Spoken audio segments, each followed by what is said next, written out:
Hey guys, my name is Jose. I'm a first year architecture student at TMU's architectural science program. Just want to make this video really quickly to talk about my accepted portfolio as well as my denied portfolio. Hope you guys learned something and I hope you guys enjoy. So these are some of the requirements and supplementary requirements for the first application. I'm sure it's changed now. But this was my background kind of going into my first application, which was about a year ago. My high school top 6 average was 85%. And a bit of background actually. After my rejection to the architectural science program, I did accept my offer into the same school TMU's business program at Ted Rogers. And so from there, I did complete one semester. And that was kind of only what was accounted for in terms of my university GPA. So that was a total of 3.21 when I first got denied. Then I got accepted into the business management.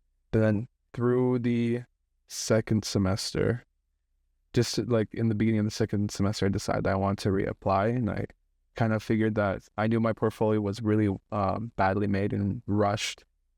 And I knew I could do better. So then I decided to reapply. So throughout that time, I set like a lot of time into putting it into not only improving it but just making new pieces throughout. All doing this while balancing my other university program that I was in at the time. And then around the time, I forgot when, but then after, fortunately, I was accepted into the program. And then right after I dropped my my second semester courses in good academic standing, and then only my first semester courses got taken account for. So here's my denied application. Not very proud of it, obviously, because it was very, very rushed. So let's just jump into it. So as you can see, I just started off with one of my pieces that I had later in the portfolio as like kind of the intro. Then we're supposed to include our TMU student number, the table of contents. This is something I just pulled off from YouTube, actually. And then we have this first piece here, the E36 from BMW. I would say I did do a good job with this one. I am proud of this one. Some things like I would say is like what I'd want to change is the kind of like format of it. I feel like it's a little bit text heavy. And it's just like it's kind of hard to like focus on one thing. You got like part of the painting in the bottom. It's kind of what I don't like about that. Then I have El Llanto de Rumiñahui, which is the title of the oil painted piece. Same thing like format. Don't like. Then the ceiling tile that I did really quickly. Then this sculpted piece. This one I really yeah, I'm just leave it at that. Then I have this piece here, which is graphite. And this was kind of like a last minute thing. Again, like I said, it was like super rushed. I still do sometimes these kind of like, I guess you would call them like flan renderings of like for my dad's company, which he does landscaping, interlock, that sort of thing. So what I would do is kind of like make these renderings of where things are going to go, the interlock used. So this is something that I honestly think is probably the weakest part of my portfolio, because it was just, I threw it in the last minute because I didn't have anything else to do. So that was a mistake I made. This piece was actually one that I really liked and I really had fun doing.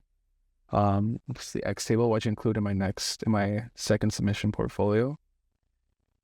Then I have this kind of wood bowl I made, a cutting board,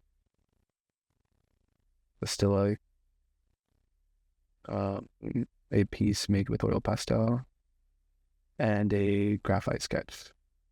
Then I believe that's it. Then I have the home exercise and kind of the text to follow up with that. So some things that were wrong with it. I believe that portfolio had a lot of inconsistent format. Some of them, if not all of them, were text heavy. The font was small because I wanted to fit all that text in it. And I don't think it really told the story. It was kind of just like scattered everywhere. And a lot of the times the format was kind of busy where there was multiple things going on with kind of like if I wanted to include like process photos, I would like kind of like put them everywhere. And you couldn't really focus on that main piece. I didn't allow myself to showcase what I wanted to in this portfolio. And also lack of creativity and design because I just left at the last minute and it doesn't really lead to much. So some things that I could have done differently. Could have had one single clean format, which could kind of like, I would say in my opinion, having like one format could kind of like give not the audience, but the person like looking at your portfolio, a kind of like system or direction where it's like, okay, I want them to look at this piece and not like the rest of it. And they kind of get that idea as they go through the portfolio. What I could have done is organize pieces in a way that's presentable, make the art piece the focal point of the page. Like I said, like there's multiple things scattered around and it could have been organized like way better. I could have also had a specific and consistent font size for the title and the text. A lot of the times like the font size would change because I want to fit more in there when I shouldn't have even been putting more. And I could have kept it clean and simple and not just make it busy. And also, again, I should have invested more time and then effort into each piece because with more time, it would have allowed me to put in more effort. So what makes a good portfolio, obviously, in my opinion, it would be creativity, design, format, and kind of having a direction or story that kind of leads up to this kind of build up as you progress your way into the portfolio, as the person who's reviewing it progresses their way in. So about creativity and design, what makes it, I would say like to kind of like go into that in terms of like creativity, I would kind of ask what makes it interesting and stand out and kind of what makes it like unique, focus and attention to detail. I would also ask like, can it connect back to your interests? Is it a diverse use of mediums? How is it executed? Like, is your attempt at using this maybe medium that you're not used to? Is it executed well? It's kind of things like you have to ask yourself. In terms of like the design, does it showcase like your ability? Is it visually aesthetic and stand out? What makes your approach through the design stand out? And I would also ask, what are you communicating through your piece? So these are kind of like things I should have kind of asked myself as I was going through it. Obviously, like with that little time, you can't really expect much. So it kind of really hindered my results and kind of like the progress I wanted to make. Also the format. I know some people with their portfolios, they made it, they didn't do like one consistent format like how I did. They kind of like put things somewhere else, and it was just kind of like depending on style and what you want to kind of communicate to the person who's reviewing your portfolio. For myself, I kind of wanted to keep it simple and kind of a little bit more direct and kind of show that yes, I am conveying like the main thing on this page is the piece. So that's why I kind of made that consistent format where it's consistent throughout the whole portfolio. And sometimes it does differ depending on the size of the piece. But yes, I did keep it simple and clean. I made it consistent. I didn't make anything else on the page distracting or busy from the actual piece. And then I use this kind of like formatting tool, I would say, that I would copy and paste from each Google slide. I would copy and paste these kind of like red lines and these kind of like spacers almost, so that I could get the same fit for the next piece that I would put on. So that was a really useful tool I kind of created while making that format for myself. And that way, like the person reviewing your portfolio can see that you've thought about these things, about about how you can be consistent, how you're thinking about like the organization and kind of like the very small details. And they take note of those sort of things. So I think it's a really good idea to look into that. Also, probably like maybe if not the most important one, I would probably say it's very important, would be direction and story. Because you kind of have to, my kind of approach was to kind of have this kind of build up and kind of, again, like they don't know who's behind this portfolio. They're seeing many portfolios a day. Overall, there's 12,000 applicants. So I kind of wanted to create this image of myself in their minds while they're progressing through my portfolio. So through the way I wanted to do that was kind of create direction and a story with the organization of my pieces. For example, I started off with a very strong piece in the beginning, which is that oil paint in the top left corner there. So I want to kind of make an introduction. And as you can see, if you compare that to the other three pieces, it's very bold, the colors that I use. So connecting that back to the introduction, I want to be very bold with who I was and kind of like give this idea of my background, kind of make them ask some questions and kind of say, who is this person that is like presenting like this bold thing. Just kind of, I want to like pique their interest a little bit, capture their interest, and kind of just lead them down the portfolio. Then I kind of, with these next pieces, I went a little bit deeper. I also connected it back to the text I was using. But yeah. So next point I have here, what I would do next time, like if I were to do this portfolio again, like I would ask myself, like, as the portfolio progresses, does it tell a story about you? And I also say, like, does it dive deeper into you and your interests? And the order of the pieces do matter. I would say to put a strong piece that can make an intro to who you are first, and then sandwich that and kind of like in the middle do kind of like a build up, kind of progresses like into who you are, kind of like your interests, things that you're passionate about. And then the last piece would be something strong, which I'll get into later. So some things I would definitely consider is to start now. Some perspective art, experimenting with different mediums, showing hand sketching ability, investing extra time into each piece. So 3D art pieces would be really cool also. Definitely taking some process photos. I would recommend not putting process photos for every single piece. Maybe some that like the process is like interesting. Also for 3D pieces, it'd be a really good idea to have like this blank background, which I'll show for my second submission.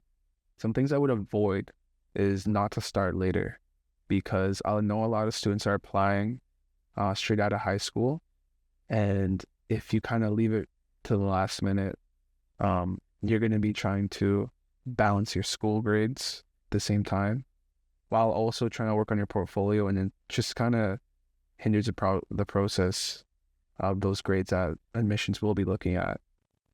So for sure, start earlier. And I would avoid drawing existing buildings. Yeah, it shows your technical ability, but that's not really what portfolio should be about, how well you can copy something. It should definitely include your creative skills and how maybe how you can interpret that building. Avoid making 3D models of existing buildings, like kind of like the same thing of like copying a building. And also don't be afraid to scrap an idea. Some things that you might not think is like strong enough, you might want to consider like not including that. Although like it may be tempting to include it because you want to fill the pieces Like, I think it's about like 12 pieces you need to include. I know it's going to be tempting to want to include that piece so you can complete the 12, but you also have to consider that um, it is a representation of you, and it's very important that you put a lot of time to that. So now this is my accepted portfolio. Let's just get into it. So I scratched off my TMU number, but again, I feel like I could have done the cover a little bit more like interesting, but I just wanted to keep it simple and a little bit different, but just simple, nothing like crazy. Um, a lot of times when I show people my table of contents, they really like how I kind of laid it out. So I just have it like simple. They can see the piece, but it's not really the focus. Focus is a number of the pieces and kind of like what my selected works are.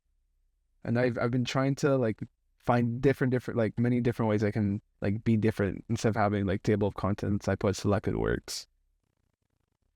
So I forgot to take out these like kind of guidelines here, but this is my first piece here. I kind of kept that same intro, like that same boldness I had in my old submission. Yeah, I just want to kind of show the side of my heritage I'm so proud about. I'm Ecuadorian, and so yeah, just want to show kind of like history, the background of what's gonna come next. So this piece, Welcome to La Naturaleza. This was my first time using alcohol markers. This piece, I just kind of wanted to like, I want to show, going to this, like, firstly, I wanted to like show like I can use like these alcohol markers, but then the kind of idea behind this piece was I want to show that this kind of design I had for sustainable living in Ecuador. So again, like this piece, connecting back to my first piece, connects to my Ecuadorian heritage I'm proud of. Then I go into that and say, okay, like this is how I think about my heritage. This is how I can like kind of like, this is how I'm thinking about it in an innovative way, or where I want to do with my future. I was nervous including this one because it did show like some like architecture, I guess you could say. So it was kind of risky putting this one in the beginning, but I did it anyways because I didn't want to include like actual architecture pieces because that's not what they want to see. They want to see architecture. They want to see your creativity. So I kind of just leaned towards more on like the creative side of it. And sports complex, again, like this one was a little bit risky because I didn't want to do like too much architecture. So I kind of, I guess you could say, I just kind of got like that out of the way in the beginning of the portfolio. Yeah, this one I kind of designed because back in Ecuador, the town I'm from, there's a lot of kids playing like at a park, but it's like right off of a kind of this big hill, and there's like this really fast like current going at the bottom of that hill, and it's really dangerous. So like connecting back to like that part of my culture and kind of like my own history, I kind of want to like make a solution for that and show them like that's how I'm thinking. Like I'm taking like these past experiences and how I'm gonna like how I would make changes, how I want to approach this. Then we have the X table. It's just a very simple table that I made in wood shop at in grade 12 when I was in high school. It's just a very clean like table that you can put in like your hallway or anywhere. And the kind of like main component of this was to put books within the X that was created in that middle. You could like stack books there and then put whatever piece of decor on top. So it worked out well. Like here I included some process work. And I wanted to make sure I had some pictures of me in the photos so they knew like this is me, I'm the one that's doing it. But yeah, I just wanted to like show them that was me. But yeah, and then on the right, this is something I actually made after it was done. Yeah, I made that after it was done so I could like draw it, and I just couldn't make it cleaner. But anyways, yeah, I just drew, I kind of rendered it using the alcohol markers. I use a little bit of white gel pen in there for like those kind of highlights. And one important thing that if you're going to do something like this, I really, really recommend is that you put a person right beside it. Because then that just kind of like shows the scale of the work that you made. So for example, and if we look at the top right, that like little sketchbook, I have the person there and I have like my table there. I'm kind of showing like where the table ends, like in comparison to the height of a person. So that's just really good to give them an idea of like how tall this is. And it's also good for like designing purposes also. And yeah, I included like how the joints were made, and yeah, just some kind of like just quick sketch. Then Love Bites. This one is a piece that like I want to continue on. So if you kind of like look at this kind of transition here, we go from Love Bites to like Say You Love Me, and it's kind of like the same like woman with like towards like with that kind of like intimacy. So that was kind of like a little transition here in this piece. I just want to show kind of intimate languages that can be expressed, I guess. Then Say You Love Me is kind of like a sketch version of that. Then we go into still life study, and something important I want to show you guys here is, so it's here where I break apart from this kind of consistent format that I've been trying to do. So here we have the X table, this format, and we go to Love Bites, it's the same format. But then when we get to Say You Love Me, it's the same format. The only thing is that it kind of, the background just changes color. And the reason for that was because the next 2 or 3 pieces is all graphite. So it's just like kind of like a subtle way of like taking of showing the person that like it's just they're going to be seeing like graphite in this section. So it's just like a subtle like kind of like change in like the environment, I guess you could call it. Then we have the seed. This was a sketch of a Roman emperor, philosopher emperor, Marcus Aurelius. At the time when I made this, I was really into Stoicism, and I think I have one of his books. Yeah. So I used to read this book a lot. It's actually a really good read. So he's the author of that, and it was just kind of like a little inspiration to make this sketch. Yeah.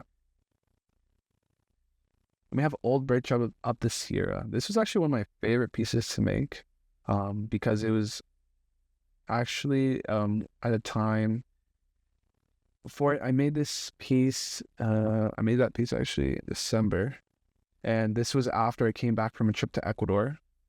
Yeah, hold on, let me read that. I forgot. Yeah, it's actually a trip to South America, Ecuador, where I was on this kind of like hike, I guess.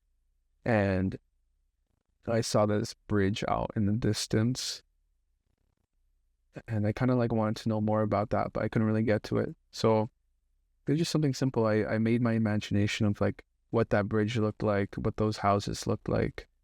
And yeah, like it was really fun to make. It was actually a really good learning experience, this one. But here I wanted to show my kind of knowledge and like difference in values of darkness and contrast, and perspective, obviously, with the bridge going outwards.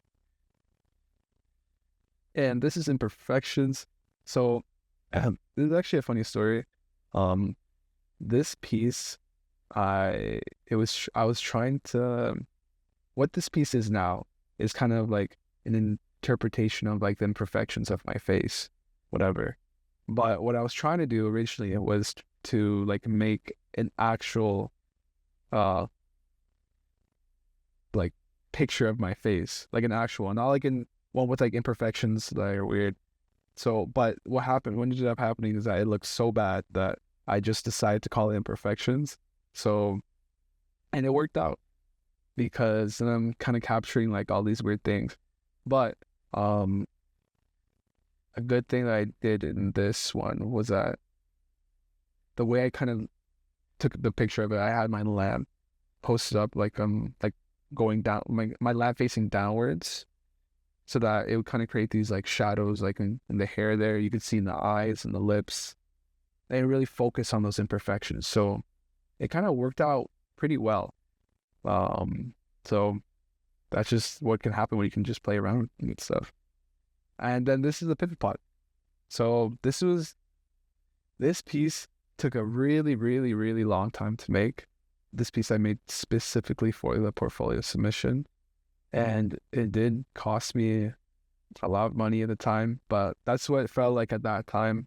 Reflecting back on it, it was 100% worth it. Everything I did in this portfolio is 100% worth it.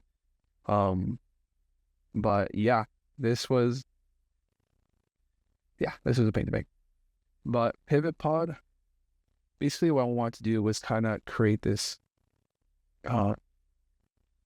chair that someone could sit, and it would just allow them to focus on what they're doing.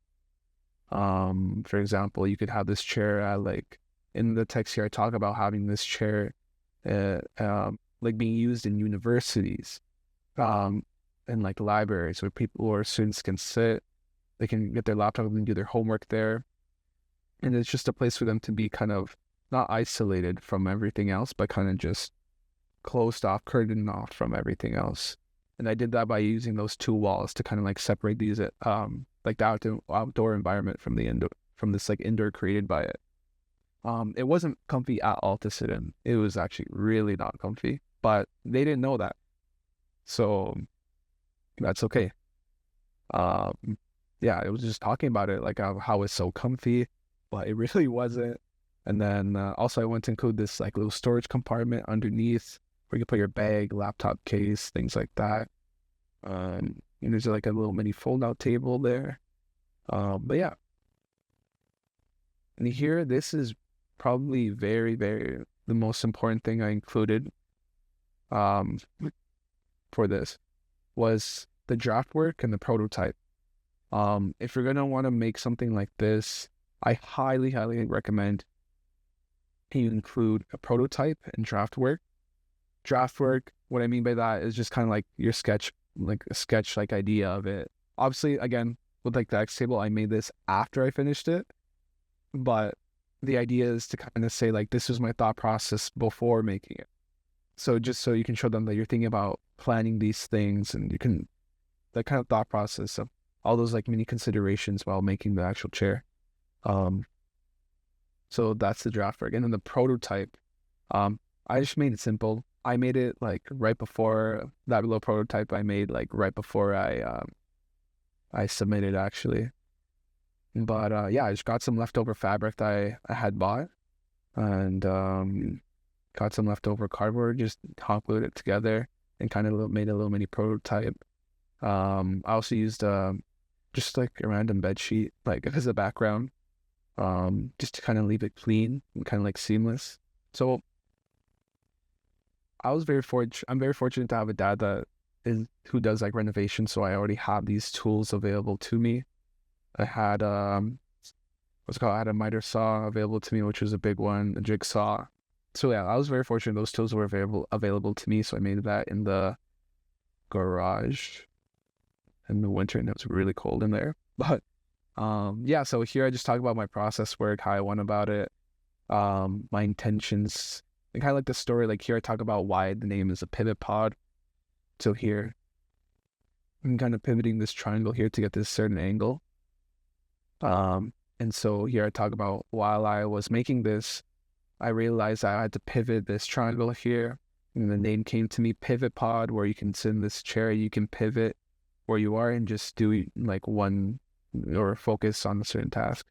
So just a little bit of like text there, but I did include a lot of slides for this one because it was the main piece. I think I had like 6 slides for this one project, but for this one I'm just doing one because there's not that like much interesting things about it after the process work. Just so here, yeah, I'm just like showing them how I'm making it, and again I include myself in there.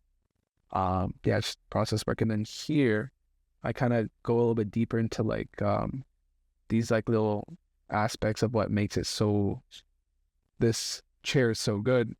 I just showed this like little feature, a mounted fold-out table. I bought that like little lever thing on from Amazon. And then I just kind of like point out the integrated bag compartment. And then here I have little seating, which it really wasn't comfortable, but I have some pictures of me sitting on it. And then I have the home exercise, which this year was to take a certain size of paper, take a 11 by 17 paper, and to make you had a limit of 2 cuts, 3 folds, and 3 staples. Yeah, or glue, I think. But so basically, the kind of idea where they wanted you to go with this was to create something interesting. The prompt was just to create like an interesting sculpture or this or that using these limited like amount of like cuts, folds, staples, glue. So that was a task. And this was actually the same one that I used for my first submission, where the only difference I did was take like an actual good picture of it and put like a black background behind it and to put like people in it there. So here's my writing sample for that. And so the main idea was to, like, this shape I actually just created by accident, and it ended up looking like a heart here. So I kind of imagined it as like a pavilion where people can like walk in and kind of like go through these cool like arches, and like there's like this cool curvature going on and happening. And yeah, it was just like a little pavilion, just kind of happened. And this kind of, I guess, like a creative way of like taking pictures and just showing them. I'm just trying to like think out of the box. Was I made like these like little people that I can put inside, because yeah, they're giving us all these like limitations, but I want to show them, okay, how can I still like make this like interesting in the pictures. Here I'm just showing like really clearly like where I cut and where I made the staple and bend. So I just wanted to like be very clear on that so that I'm not confused or asking questions. And then that was in the portfolio. So some highlights here that I've talked about.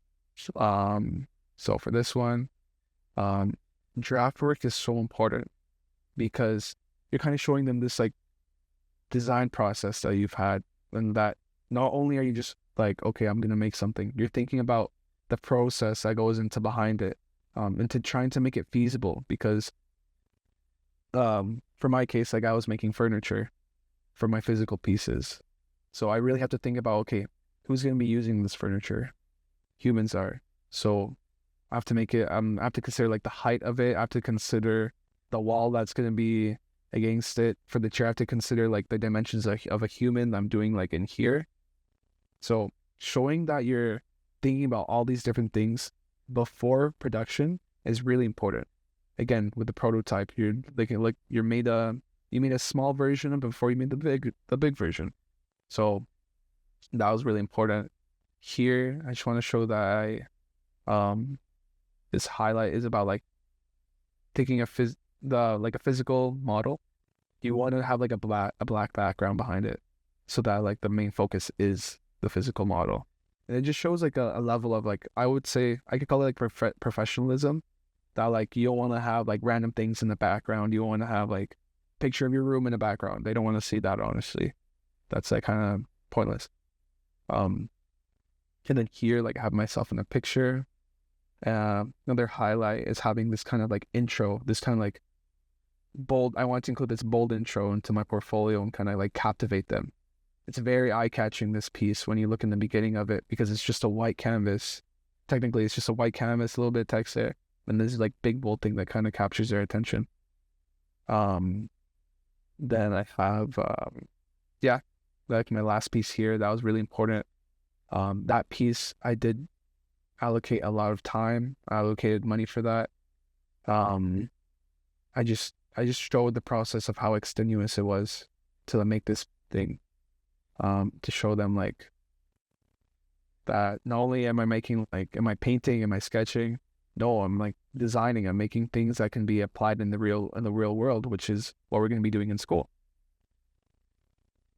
And some things on some kind of sources that you can use on how you can prepare is National Portfolio Day. I didn't attend that, but is basically this kind of association where they have, I'm not sure how it works, but they have these people just review your portfolio. They take a look at your pieces, give you some feedback. And I remember that this took place one year. This took place at what's called at OCAD downtown. So you can go like in person. Then TMU information sessions on campus.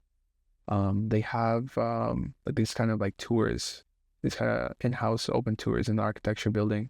Actually, I was a part of I was a volunteer for the past information session. I took people on tours of the studio. I answered questions from students on my portfolio, my experience there. So if you can attend that, you can kind of like ask professors actually also about kind of, you can also ask them like what they're expecting in the portfolio and kind of like these expectations in the program. A really important one too, TMU hosts a portfolio information session online via Zoom. It's basically a Zoom where you just join, and some students, a friend of mine actually did one where she had some works of her portfolio and she just kind of talked about them. And you can just join it. They just show all some of their pieces, the process behind into making those pieces, and then so there's some professors who talk about like what they're expecting in the portfolio. At the end, you can ask questions. It's actually really, really good to have an idea of what to put in the portfolio. The architecture website and YouTube videos online, they helped me a lot in the process of my whole like first portfolio application and my second one. And I'll include a link to the videos I watched in the description. The best advice I could give is that if you just start now, because you're gonna regret like not starting as early as possible. The sooner you start, the better. And each piece is not gonna take the time you think it is. It's gonna take longer. Yeah. That's the end of the video. Hope you guys enjoyed it. If you did, leave a like. If you have any questions, just leave a comment. I'll reply to it. And thanks everyone for watching.